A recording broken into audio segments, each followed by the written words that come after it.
What happens when one man tries to watch all of the sci-fi films of the 1980s? Well, we're about to find out because I'm your host, Josh Spiegel, and this is the 80s Project, Sci-Fi 1983.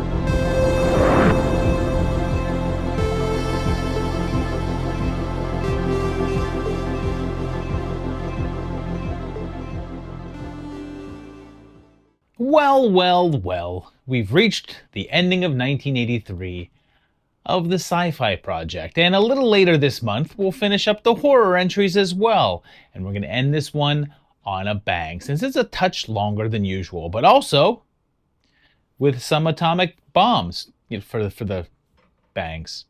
This block begins on the small screen as we go on now to September 1st with a TV movie entitled Anna to the Infinite Power. It has this young girl named Anna Hart, and she goes to a school for gifted children, and her teacher should probably teach a class on urban legends or something. Seems that they're having trouble with Anna since she's a bit of a kleptomaniac, and she keeps having these weird dreams about a woman she calls Mother.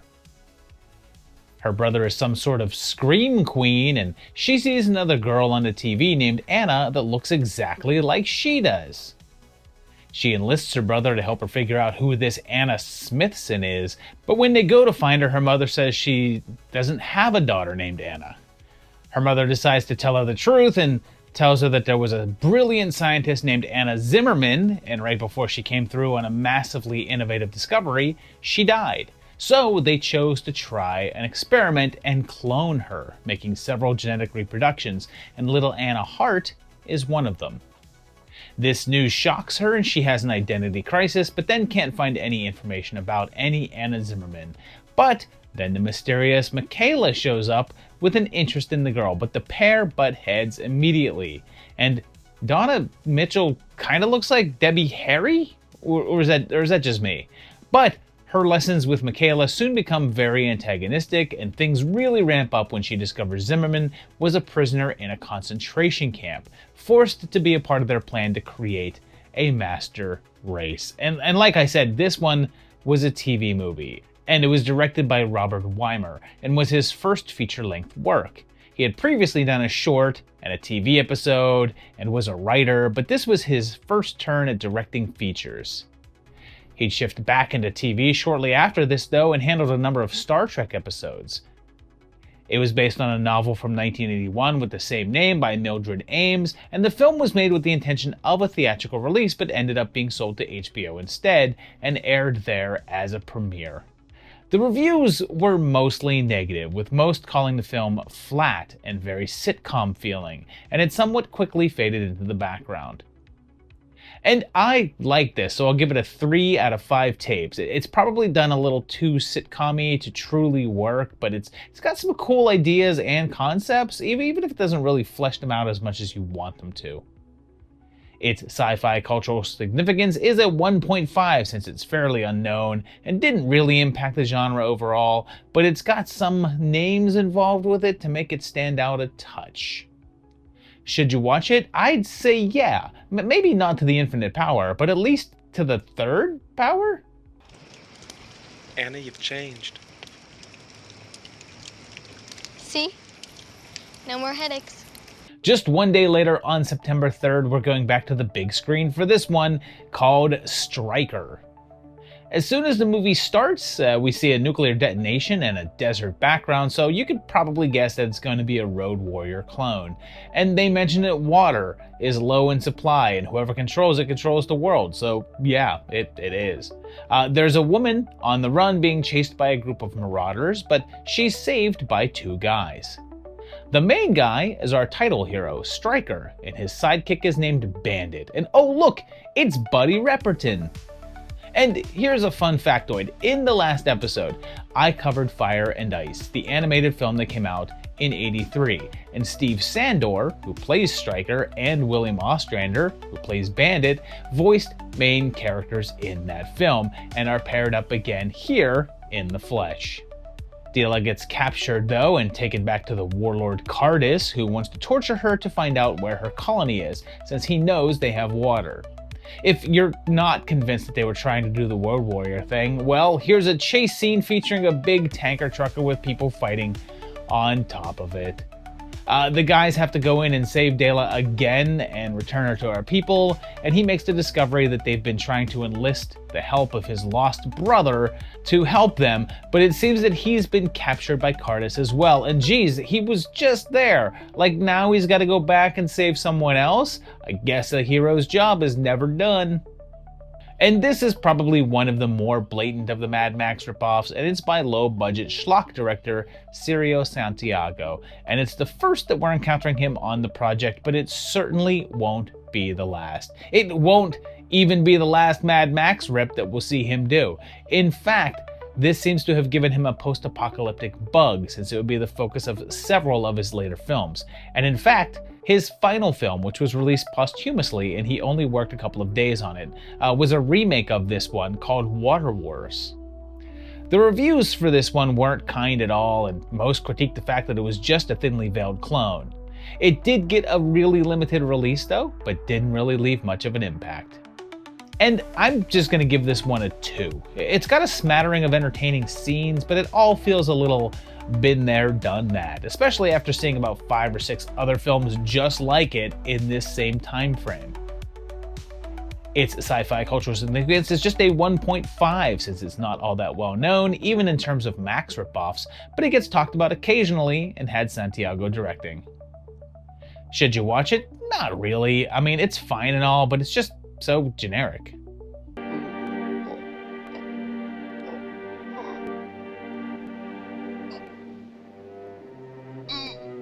Speaking of ripoffs, let's jump to September now, and this one debuted in limited release on September 2nd, but went wider on September 16th, and it's Deathstalker. It begins with a couple being attacked by some sort of troll-looking guys, but they're saved by a sword-slinging blonde guy who kills them all. But it turns out that the girl is the man's captive, and he's not that happy about that either, and sets her free by stabbing the dude. But don't think he's too heroic, because he then gropes the woman. He's known as the Deathstalker, and he then meets up with a witch woman who wants him to help her find this set of relics, a chalice, an amulet, and a sword, and reunite them. Unfortunately, a couple of them are said to be in the hands of Munkar, an evil sorcerer. He heads out to find the first item, a sword, and has to fight a big monster to get it, and is aided by a ghouly-looking imp. He helps him leave the cave, where it turns out that he's actually a human that was cursed, and agrees to aid the stalker in his journey.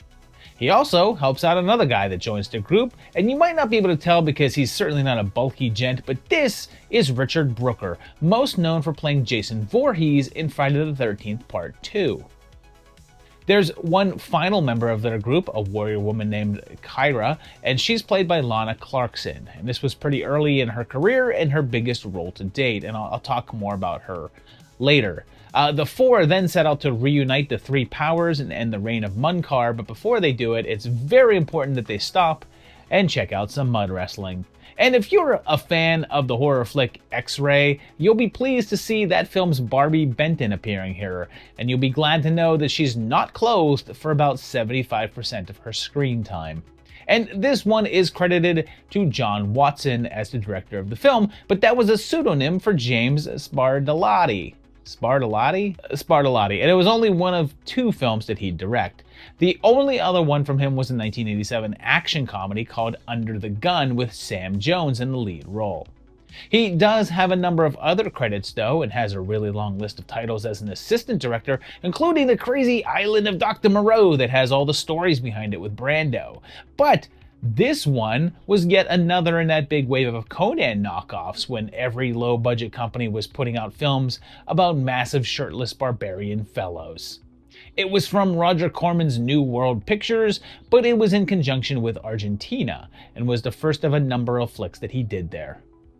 This one was actually a bit of a surprise hit in theaters and pulled in around $5 million, and then did extremely well on the home market with VHS rentals, and then cable airings.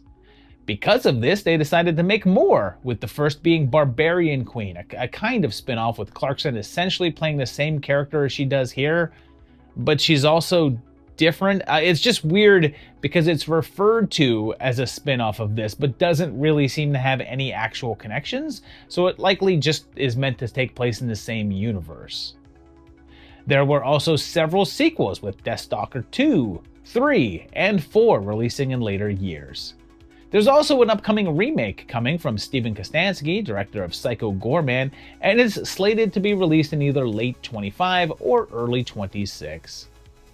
And I'll give it a 3. I like Deathstalker, but I can also admit that it's just not really all that good. It's not doing much of anything that any of the imitators weren't doing, but it's got a certain charm that I appreciate and a level of horniness that the other films just couldn't match.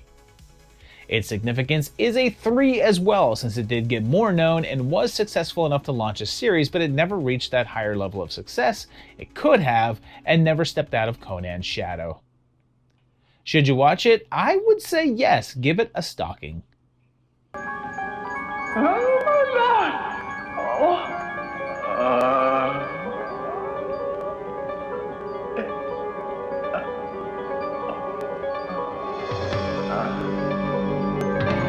We're headed back to Italy again for this next one, which came out over there on September 21st, and take a peek at Hearts and Armor.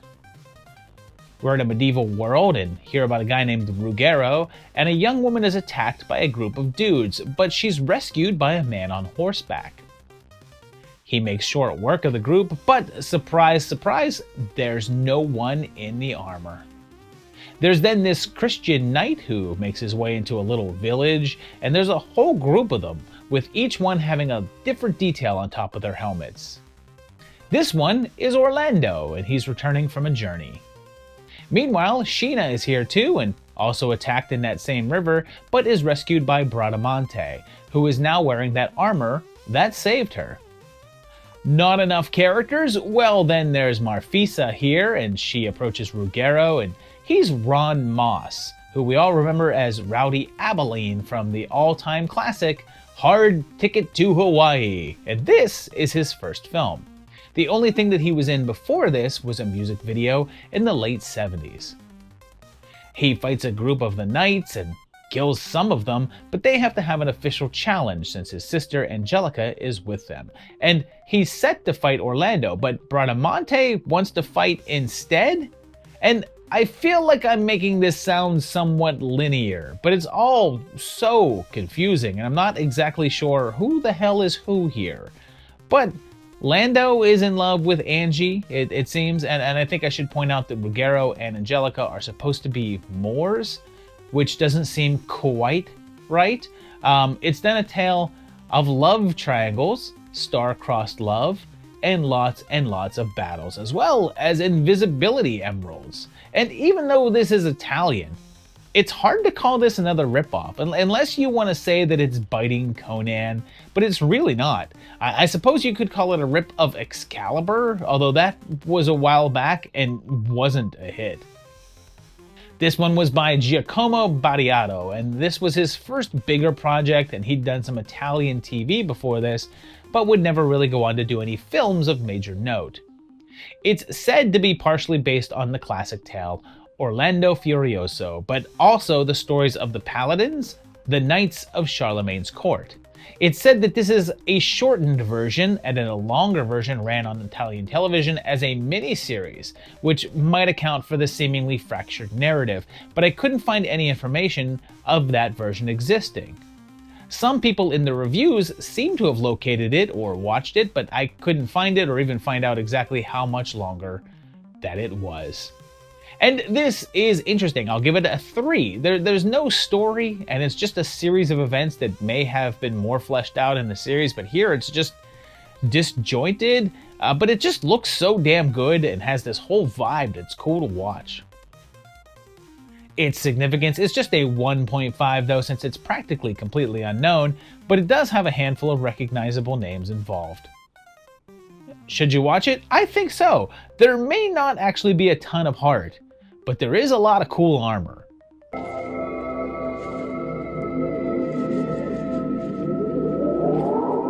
A little over a week later, on September 30th, in both the US and Canada, we're back in more traditional sci-fi land with the release of Brainstorm. We're in a computer lab where they're running a complex test, and Nurse Ratched is here, as is that guy who does all the dancing in hotel lobbies.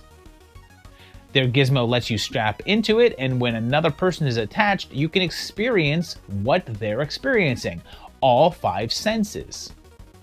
Michael is married to a girl named Maria, but they're separated, and their kid is baby Chris Romero.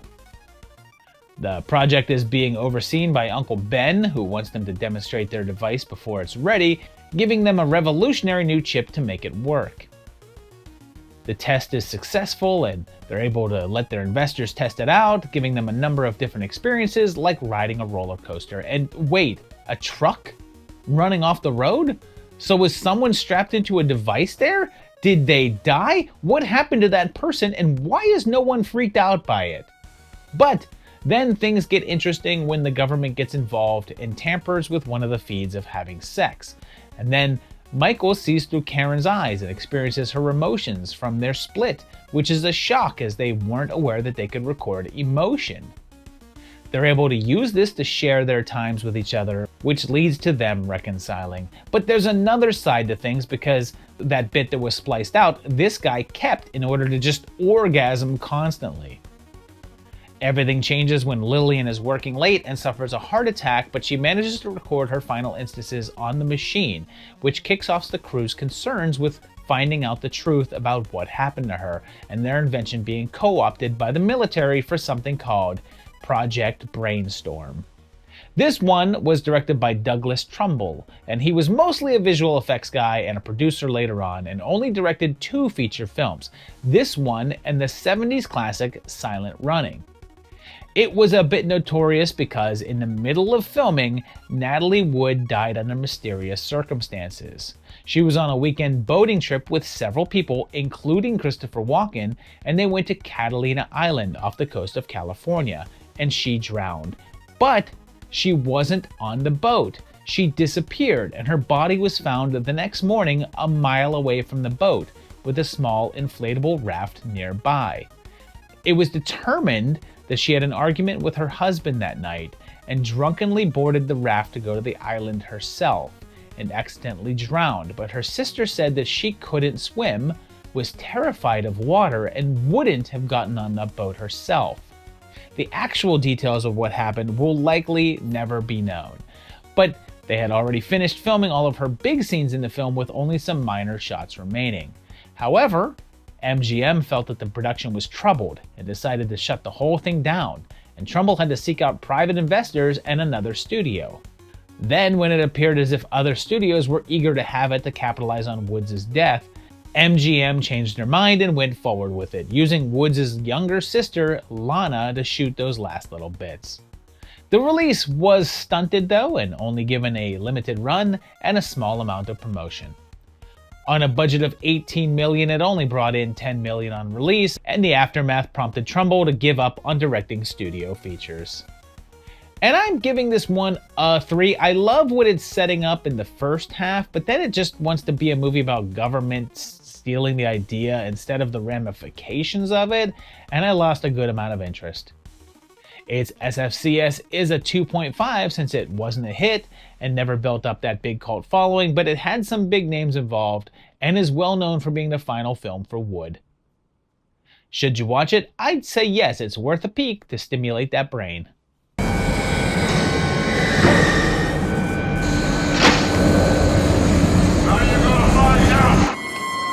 Alright, let's begin our little nuclear journey here, because on November 4th, in both New York and Los Angeles, there were limited screenings of a film called Testament. But don't expect any thrash metal, since the legacy of this film is more about nuclear war. This was the start of a new order of this kind of film, and it gives us the Weatherly family. With this guy who you recognize from 1,000 TV shows but don't know the name of, and it's William Devane. His wife is Jane Alexander, and everything I said about the 1,000 TV shows qualifies for her as well. They have 3 kids, and one should stay out of airplane cockpits, and another is a witness. Tom wants his kid to be healthy, and he makes sure to practice what he preaches, and they live a standard suburban life. One day, things get nuts when a news report states that some souls of black have detonated nuclear devices all along the East Coast. Everyone then conducts the ritual of heading out to find their neighbors and encounter a cradle-rocking hand and a wolf dancer. With their dad missing and no power, the family starts feeling low, and they all meet up in a church in case what's going on is demonic, but discuss how they're going to survive in the gathering. When discussing the attacks, a doctor tells them that the first strike is still deadly due to the radiation and fallout, and things start to get worse as the town gets more and more desperate, and we witness the formation of damnation for these people. But then, as the radioactivity starts to claim more and more people, and is seeped into the dark roots of the earth, and things are looking bleaker and bleaker.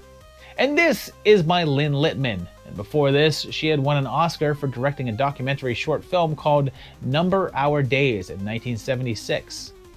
This was based on a short story called The Last Testament by Carol Amon, and PBS bought the rights and made the film with the intentions of having it be a part of their American Playhouse series.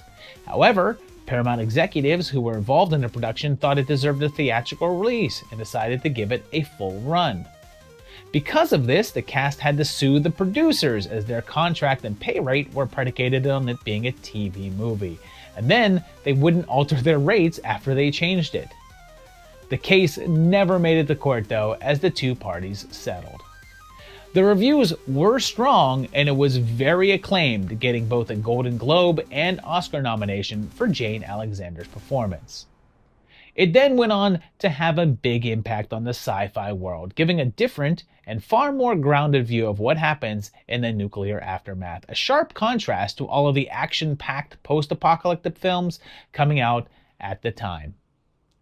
One person who didn't have a high opinion of it, though, was Carol Amon, the story's writer. A friend of hers said that they went to see the film together at a church screening, and she wasn't too excited about it, as it wasn't anything like what she expected. And yeah, what a banger. It's a 4. A sad, dark, depressing banger. Don't watch this if you're not ready to be in the worst mood afterwards. Its SFCS is a 3 since it did get a bunch of acclaim at the time and had a fair amount of influence, but never really took off into that more mainstream level of notice that some of its contemporaries did. Should you watch it? Yeah, don't be a part of the Brotherhood of the Snake.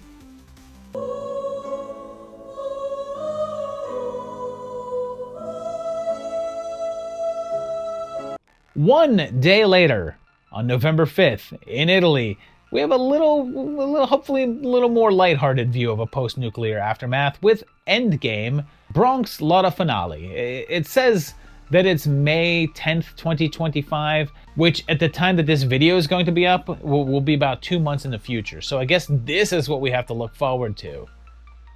It's after a nuke war and everything is irradiated, but there's still survivors roaming around. But masked soldiers are looking for those that they call mutants and shooting them on sights. Everyone watches this game called Endgame, basically gladiatorial combat, and their biggest star is Ron Shannon, played by Italian staple Al Cliver.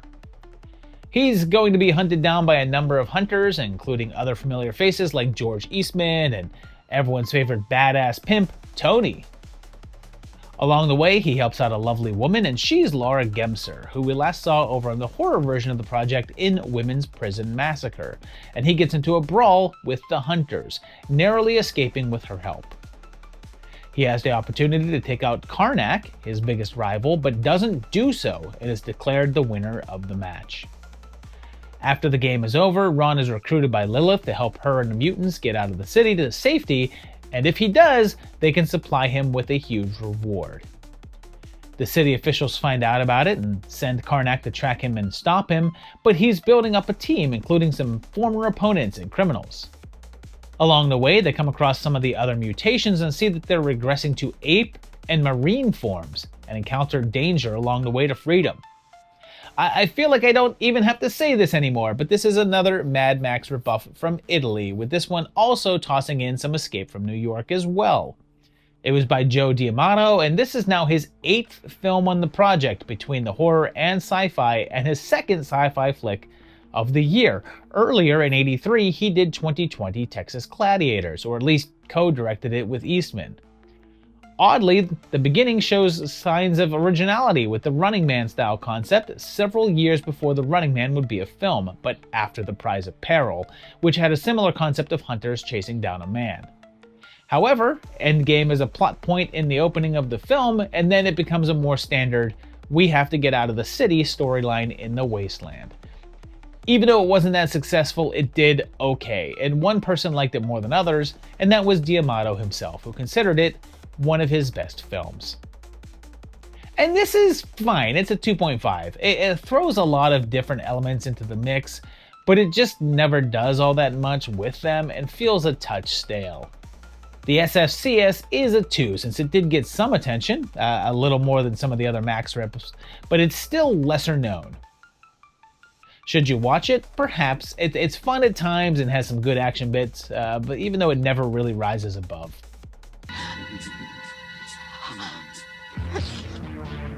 This next one is gonna feel really familiar because on November 20th, there was the TV movie The Day After. It introduces us to a doctor, and he's the head of the A-Team, which, yeah, I know it's Robards and not Papard, but I've had a long-running thing where I used to confuse the two of them all the time, so indulge me. Dr. Oakes' daughter is planning on moving away, and everyone's going to a wedding rehearsal, but there's a nearby missile silo where everything seems to be running like normal, even if they have an uneasy relationship with the locals. Tensions between the US and Russia are high, and they're on the brink of war, but everyone seems to think that no one is crazy enough to do it. They all just try to keep going on with their daily stuff, but can't stop talking about it, and Mrs. Freeling is on hand here, but so is Mahoney, Teen Clark Kent, Flounder, and the Trinity Killer. Things keep escalating, and the moment finally comes where they launch the missiles and the whole town sees them go up. The expected response comes back and nuclear bombs are dropped nearby, causing massive destruction and vaporizing everyone, including a woman and a baby and a class of little kids. The survivors all huddle up in shelters and have to figure out how to survive as the radiation levels increase. And it's wild that this is released so close to Testament because they're really similar films in their intent, but are just executed so vastly differently. It's also wild that that one was made to be a TV movie but then went theatrical, and this was a TV movie the whole time and aired on ABC as a big event. It was inspired by the film The China Syndrome, and the project began back in 1981, but took a good amount of time to make it through the development process. It was directed by Nicholas Meyer, who had just come off of doing Star Trek II, and he was skeptical about doing the project for TV since he didn't feel it would allow the depiction of the violence and death that would occur. It was his suggestion that they pare the film down, as they had originally intended to have it be a mini-series spread out over 2 nights and running 3 hours long, 4 with commercials. But Meyer convinced them that the script was too padded and bloated and suggested trimming it down to do in 1 night. The network disagreed and had him film the whole thing, but then had trouble finding advertisers because of the content, so they broke down and let him cut it down for 1 night. But even then, there were murmurs that they wanted to kill the broadcast, and it said that even Ronald Reagan put in a call to shelve it. But then, a bootleg copy of the film leaked to a number of anti-nuclear activists, and they sent it out to a number of peace groups and had screenings, and public discussion groups, and even got it out to the media. And the movement was called the Day Before Project, which created a huge buzz around the film.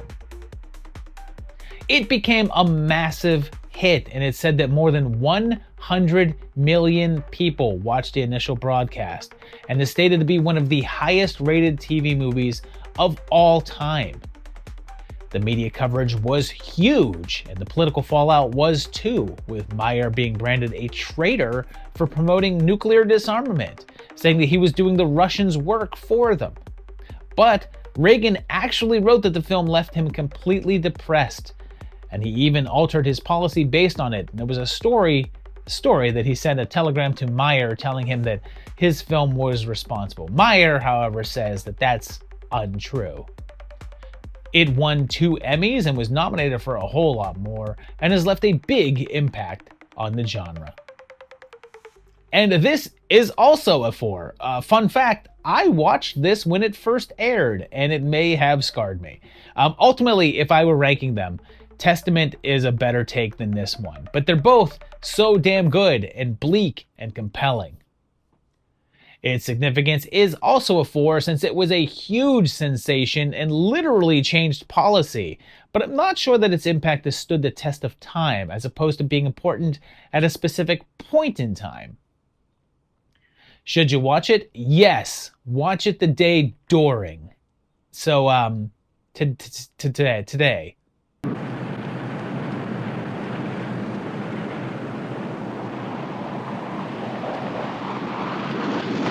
Here's another one that's a little different than the standard stuff that's on here. Another TV movie that aired on November 23rd, and it's Doctor Who, The Five Doctors. It begins with that familiar opening theme song, and then we have this guy, the Doctor. And if you've never watched the show, this man is an alien called a Time Lord who travels through time and space in a machine called the TARDIS. When he dies, his body will regenerate into a new form, allowing for a different actor to take on the role. And this guy, Peter Davison, is the 5th man to play him. He's traveling around with a young woman named Tegan, and they land on an Earth-like planet. But then there's this guy here, and this is Richard Hurndall, and he's the first Doctor, although he kind of isn't, and I'll discuss that in a bit. That guy's rounded up by some unseen force, and then we have the Brigadier Stewart, a popular character from earlier in the show. Patrick Troughton is here, and he was the 2nd Doctor, and he and Stewart are scooped up as well, but then there's John Pertwee, the 3rd Doctor, who gets that treatment too. We then have Sarah Jane Smith, one of the Doctor's most famous companions, along with the robot dog, K9. Finally, Tom Baker shows up as the 4th Doctor, the most well-known version at this time, and when the Mystery Man tries to capture him, something goes wrong and he's stuck in time instead, so Sarah Jane is taken. When his fellow Time Lords discover the time scoops, they call in the Doctor's greatest nemesis, the Master, to go and rescue him. There's even Daleks and Cybermen involved, so it's sort of a greatest hits of Doctor Who. And it was. The reason why I'm including this and none of the other Doctor stuff is that this was a special film to celebrate the character's 20th anniversary. They had previously done a crossover event called The Three Doctors that included the first 3 Doctors, and this was the first to feature all 5 versions of the characters together. Except, well, it didn't. William Hartnell, who had originally played the first Doctor, had passed away back in 1975, so Hurndall was brought in to play the role. Also, Baker decided that he didn't want to take part, so they had to lock his character in time, and the footage that includes him is actually footage from an unfinished serial. When promoting the special, it said that Baker did agree to show up for a promotional photo shoot to promote the special, but then didn't show up. So they substituted a wax figure from Madame Tussauds. It was a good size success, even though it wasn't critically beloved and was called more of a love letter to the franchise than an actual story. It would also be the final time that there was a crossover episode that featured more than 2 versions of the character, all the way until 2013, the show's 50th anniversary. And this is a 3.5. And here's a little talked about thing on this channel. I'm a long-time Doctor Who fan. I grew up on the Baker version, and I've always had a soft spot for the show. And this movie's fun, even if it's a little bit all over the place, and I imagine just wouldn't hit for non-fans. Its significance is a 3.5 as well, since it's one of the more well-known Who episodes, but let's face it, the Doctor never had that sort of relevance over here until its resurgence, and even then it was still like a cult thing. Should you watch it? If you're a Who fan, definitely. If you're not, I'd say no, as this might be a little too full of inside stuff to get into. Tegan. Sarah. Almost at the end of the year here, and we're staying overseas because in Italy, on November 25th, we had the Raiders of Atlantis, or Atlantis Interceptors. It starts in the far-off future of 1994 and has a couple of guys raiding a mansion on the beach, killing and retrieving the body of an old man that they hand off to some guys in a car. There's also this scientific research center out in the ocean that discovers this old relic down underneath, which they believe is connected to the lost city of Atlantis. It's found near the remains of a sunken Russian sub, and they try to bring it up. But then there's this gang of thugs on motorcycles, and their leader is wearing a translucent skull mask. But then there's this massive storm, and a giant bubble-like structure comes out of the water and destroys the facility. Luckily, the surviving scientists are rescued by Mike and Mohammed, and by sheer happenstance, they know each other. Like, what are the odds of that? Trouble kicks in when one of them pulls a gun and says they all have to die, and ends up jumping overboard, but not before they spot that he has a tattoo that looks like one of the symbols on that tablet. They land on a nearby island and start to explore, eventually coming face to face with that gang of biker marauders. The two squads face off, leading to gunfights and decapitations, and they realize that the gang's attack began at the same time that the storm hit. Turns out that the goons are descendants of the Atlanteans and want that relic in order to reclaim the world for their own. And hey, look at that! A movie that isn't post-apocalyptic. But I guess, based on the appearance of the Crystal Skulls gang, you could say that there's a bit of Mad Max influence going on. And this is from Ruggero Deodato, director of the infamous Cannibal Holocaust, and this is the first time he's been on the project since 1980. It seems that when he was filming, they shot in the Philippines, and Ruggero wanted to use the same areas the Coppola used for Apocalypse Now, but was disappointed to find out that those areas had been completely cleared, and was disheartened that the jungle was destroyed for film. It didn't get much of a release over here, only playing limited runs, but did get some attention on the home market. And I'll give this a 3. It's silly fun, but mostly lightweight. It's that kind of film that's fun while you're watching it, and you're having a good time with it, but you won't think anything about it afterwards. Its significance is just a 1.5, since it's one that didn't really make a splash over here, and only has Deodato's involvement in terms of names. Should you watch it? I think so. It's not much in terms of plot, but it's a good time. This year ends on the small screen as we jump back to the science part of science fiction on December 7th. And let's cap 83 off with Prototype. One of the Van Helsings is here, as is a brutal guy, and he seems a bit off. Dr. Forrester brings him home, and I guess this is before he started wearing bright green lab coats, and he and Michael have a little dinner with his wife. Turns out that Michael is an android designed to be as human as possible, and Carl took him home to see if his wife would be fooled by him, which she is. Kevin's mom also works in the lab, and trouble begins when Carl's boss tells the military about the project and they come in to take Michael away. They test him and bring him back, saying they made modifications, which the crew is very upset about, especially when they find out they had him firing weaponry. The doc decides to take matters into his own hands and steals him out of the lab.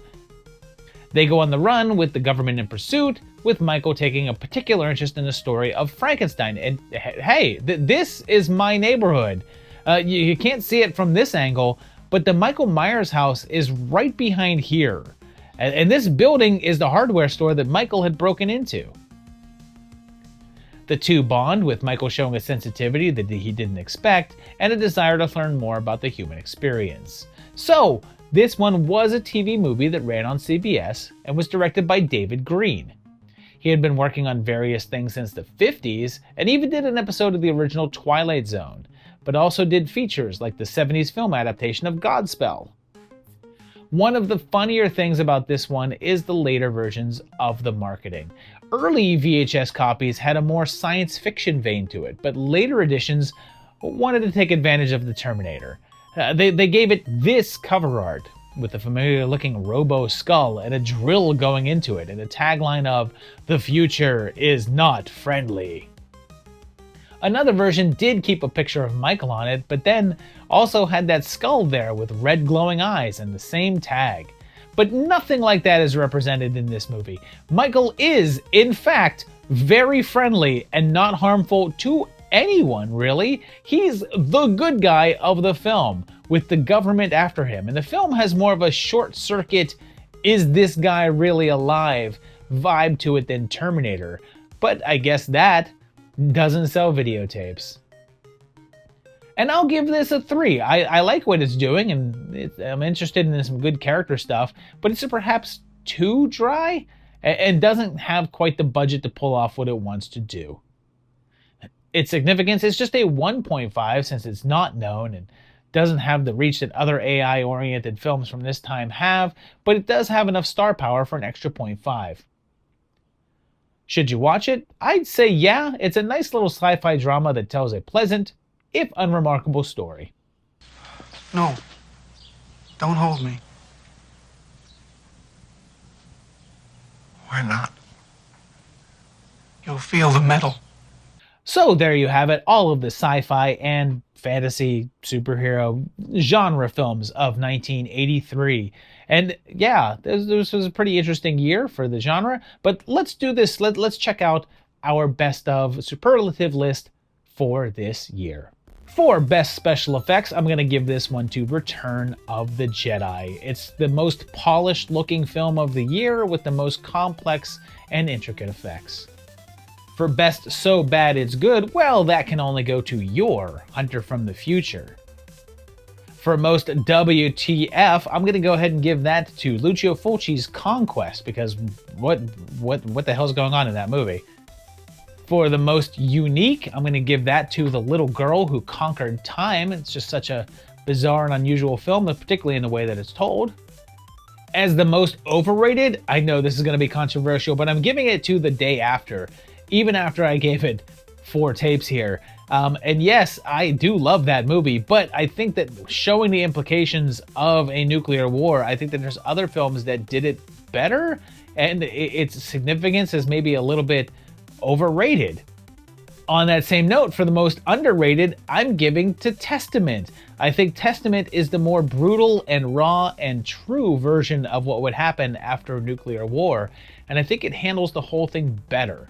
And I feel like a lot of the accolades in terms of the impact that it had is given to The Day After, as opposed to Testament, where I believe it belongs. And finally, as the most amazing sci-fi movie of 1983, personally, for me, I'm giving it to Krull. This movie is just a blast. I love it. I could watch it over and over and over again. I really enjoyed this one. I know it's cheesy, but that's what I love about it.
Let me know your picks down below in the comments. I'd like to hear what you think is the best, which one is most overrated, most underrated. Tell me that all down below in the comments. I want to hear it. Also, if you enjoyed this video, if you enjoy the project, if you like what I'm doing here, hit that like button and subscribe to the channel so you can get notified when new videos are coming out. And also check out my Patreon page at patreon.com/movietimelines. And yes, we'll be coming right at you because very, very soon now we're going to be dipping into the sci-fi films of 1984. Very soon, right here on the 80s Project.